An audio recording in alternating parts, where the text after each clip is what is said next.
আসসালামু আলাইকুম ভিউয়ার্স, যারা মিষ্টি বড়ইয়ের আচার খুঁজছেন তাদের জন্য এই ভিডিওটা। এই যে এটা টকঝাল মিষ্টি, বাট মিষ্টির পরিমাণটা বেশি। এটা হচ্ছে আপনার বড়ইয়ের আচার। এই যে দেখে নিন, এটার এক্সপায়ার ডেট হচ্ছে 2025-এর ডিসেম্বর পর্যন্ত। সো আমরা সবসময় এক্সপায়ার ডেট চেক করেই হচ্ছে আচার সেল করি।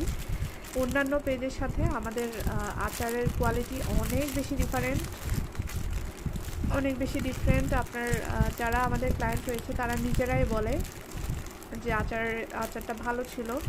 আমাদের অনেক ক্লায়েন্ট রয়েছে যারা রিপিট কাস্টমার। সো আপনারা যদি আমাদের পেজ থেকে অর্ডার করতে চান, আমাদের ভিডিওর স্ক্রিনে দেওয়া হোয়াটসঅ্যাপ নাম্বারে আমাদের সাথে যোগাযোগ করতে পারেন, অথবা আমাদের ইউটিউব চ্যানেলের অ্যাবাউট অপশনে আমাদের অফিসিয়াল পেজের লিঙ্ক, গ্রুপের লিঙ্ক, হোয়াটসঅ্যাপ নাম্বার সবই দেওয়া আছে। সেখান থেকে আপনারা চাইলে আমাদের একটা পেজে অথবা আমাদের হোয়াটসঅ্যাপ নাম্বারে যোগাযোগ করতে পারেন। তো যারা অর্ডার করতে চান এখনই আমাদের সাথে যোগাযোগ করুন।